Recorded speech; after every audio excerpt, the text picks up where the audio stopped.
vous allez bien ? Super. Merci d'être là et d'être aussi nombreux et nombreuses pour la dernière rencontre du festival Quai des Bulles. Je ne sais pas pour vous, mais moi je suis un peu triste que ce soit fini, non ? C'est bon, donc ils sont assez réceptifs, tout va bien, ça va bien se passer pour cette dernière. Et je pense qu'on clôture en beauté. On va justement parler des guerres de Lucas avec Laurent Hauptmann et Ronan Roche et une petite invitée surprise, Mochi. Si vous devez citer une qualité de votre partenaire. Une seule ? Oh là là. Personne n'y a cru.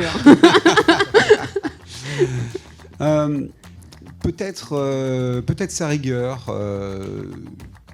Les dessinateurs ont souvent du mal, notamment peut-être parce qu'ils travaillent souvent seuls chez eux. Ils ont du mal à être rigoureux et à respecter le planning et à rendre les pages à temps. Et c'est vrai que Renaud est pas souvent en retard, et quand il est en retard, c'est son perfectionnisme qui le met dans les choux. Et je culpabilise beaucoup. Voilà. Je m'excuse platement. Voilà, peut-être la rigueur alors. Sa fantaisie capillaire, peut-être. On est sur le même créneau à ce niveau-là. J'en parle, hein, ok. Il y a un monsieur qui a enlevé sa casquette en mode « Eh ouais !» On est ensemble. Non, mais je trouve sa flexibilité aussi et son ouverture, parce que Laurent, ça a été très agréable, c'est toujours très agréable de collaborer avec lui, parce que il produit le script, il me donne beaucoup de détails, il fait quelque chose de quand même très précis, mais il reste totalement ouvert à des suggestions, à des ajustements que je suggère, pour qu'on collabore vraiment de façon très agréable et très efficace pour vraiment améliorer le récit final, quoi. Et il y a beaucoup d'échanges en ce sens-là, et voilà, il n'est pas accroché sur un mot d'un dialogue ou sur des choses comme ça. Il voit tout de suite la vision globale de l'œuvre et de ce que ça peut apporter et tout, et donc il est pas jamais sur sa défensive sur certaines choses. Il défend son beefsteak parfois quand on a des petits désaccords, c'est bien normal, moi aussi, mais on le fait vraiment de façon très ouverte, et c'est super agréable.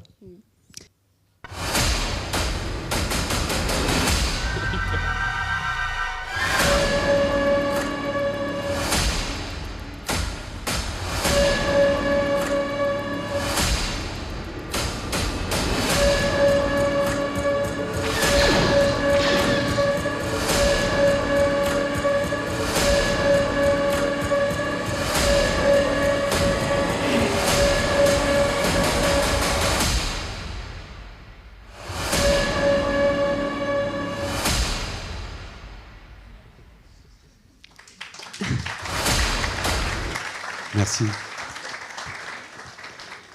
Ça claque un peu, hein. Comme je disais en tout début de rencontre, vous avez gagné le prix la mention Pass Culture en collaboration avec Anna BD. Donc le jury était des adolescents et des adolescentes. Comment on fait pour écrire de la manière la plus accessible possible ? Parce que du coup, ça a touché ces jeunes-là, mais on a aussi un public beaucoup plus adulte, donc aussi beaucoup plus fan. Comment la narration a été pensée à ce niveau-là ? C'est pas vraiment conçu pour être grand public, c'est vraiment l'histoire qui parle à tout le monde, c'est l'histoire de ce Georges Lucas, ce jeune gars qui va s'attaquer à un projet monumental, et on peut tous s'identifier à lui, et la narration est universelle, parce que ça fait écho à des problématiques qu'on a tous, quel que soit notre âge, la création, la difficulté, se confronter aux autres, les revers de fortune. Et au bout du compte, le succès, la réussite, qui se compte pas forcément en millions de dollars, mais dans le cas de Lucas, sa plus grande réussite, c'est d'achever son aventure telle qu'il l'a commencée, avec toujours cette innocence, cet enthousiasme. Il n'a pas été corrompu par le système. Le système a tout fait pour le pervertir, en quelque sorte, et le faire échouer, ou du moins l'amener là où le système voulait. Et lui, il refuse ça, armé juste de sa détermination, de son innocence d'enfant, de ses rêves.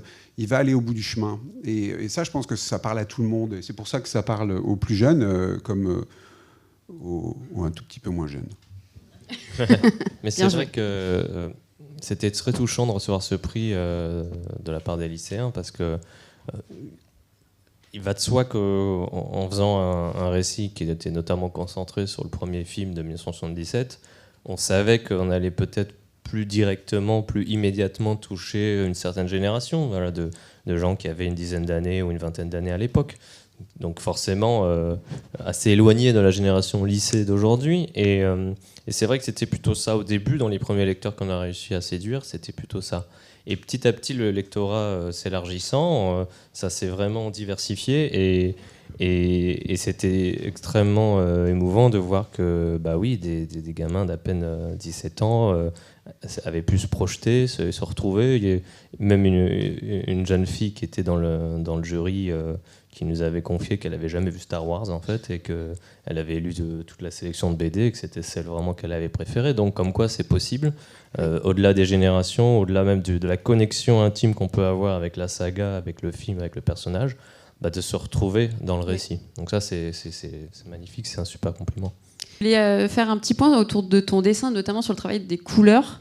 À quel moment tu décides de mettre en lumière cet aspect-là et de gérer un peu ta composition ? Ah bah c'est comme je l'explique parfois, c'est vrai que de toute façon l'usage des couleurs pour moi il est éminemment narratif. Donc en gros il y a à de très rares exceptions où je peux considérer tiens là ça fait joli, mais non, en général il y a du sens et il y a une volonté de rajouter une couche de narration en plus du récit en lui-même, du découpage et du texte.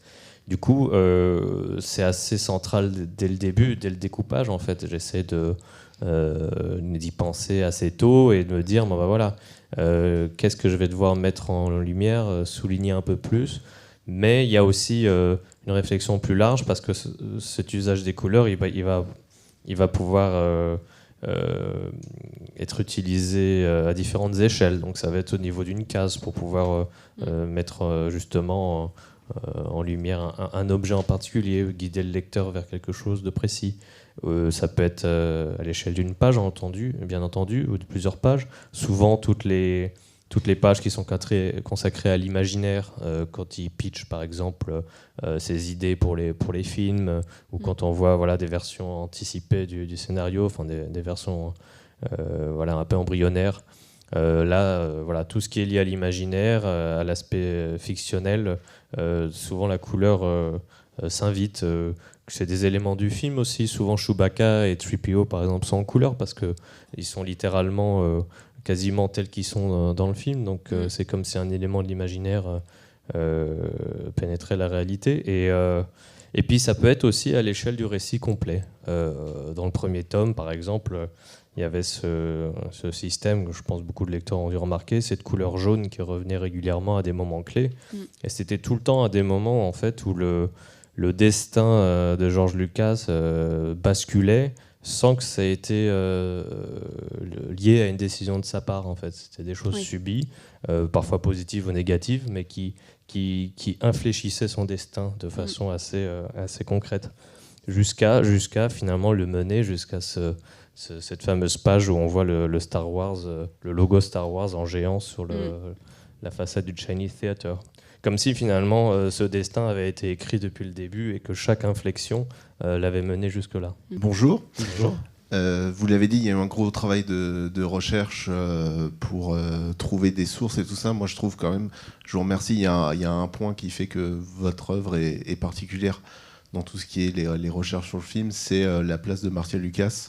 Est-ce que, alors c'est vrai que c'est beaucoup plus proéminent dans son impact sur le film dans le premier.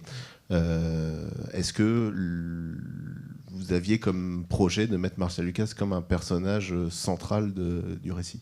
Alors c'était pas un projet exactement, c'était une évidence parce que elle fait partie de cette histoire, elle a un rôle central. Elle est méconnue du grand public parce que ça s'est mal terminé entre George et Marcia et suite à leur séparation, il a vraiment beaucoup souffert de ça. Il a souhaité la mettre à l'écart et gommer complètement son existence. C'est peut-être un défaut qu'on peut lui prêter à George Lucas, c'est peut-être d'être un peu rancunier. Et donc, il l'a fait disparaître de toutes les versions officielles de Star Wars. Donc, vous trouverez son nom nulle part dans les making-of, dans les émissions, dans les livres. Et nous, quand on voulait raconter cette histoire, il était évident qu'il fallait la mettre au cœur du récit parce que c'est sa place. C'était pas seulement la femme de, c'était une monteuse de grand talent que tout le monde s'arrachait et qui aurait pu faire une grande carrière de monteuse et de réalisatrice parce qu'on l'a sollicitée, ça ne l'intéressait pas, mais elle aurait pu faire une carrière à Hollywood. Et donc, c'était essentiel de montrer le rôle qu'elle avait. C'était aussi sa confidente, c'était aussi une des rares personnes qui l'écoutait, donc il avait confiance. Et donc, voilà, la question ne s'est pas posée. Il fallait la mettre au cœur du récit. C'est aussi une des raisons pour lesquelles ce livre ne pouvait être fait que de manière indépendante, sans le concours de Lucas ou de Disney, puisque, évidemment, ça aurait été un des points d'accrochage. Et d'ailleurs, quand on parlait tout à l'heure de sa réaction en découvrant le livre, il est probable que ça a été difficile pour lui de voir que soudain, ce personnage était si présent et était célébré aussi, parce qu'on rend hommage à ce qu'elle a fait. Ce qui était rassurant d'ailleurs, c'est de se dire que même s'il n'avait pas pu tout le en détail, je pense que rien qu'en feuilletant dès la première minute, il a dû voir qu'elle était toutes les 3 pages dans le bouquin. Donc s'il a quand même trouvé ça sympa, c'est que ça n'a pas dû l'empêcher de dormir. Mais il faut vraiment savoir qu'on pourrait tenter de croire qu'il y aurait un agenda pour se conformer à l'époque et se dire bah voilà, on va remettre. Non, en fait c'est la réalité en fait. C'est juste qu'on essaie de faire quelque chose de juste vis-à-vis des faits. Je pense qu'on peut les applaudir un petit peu.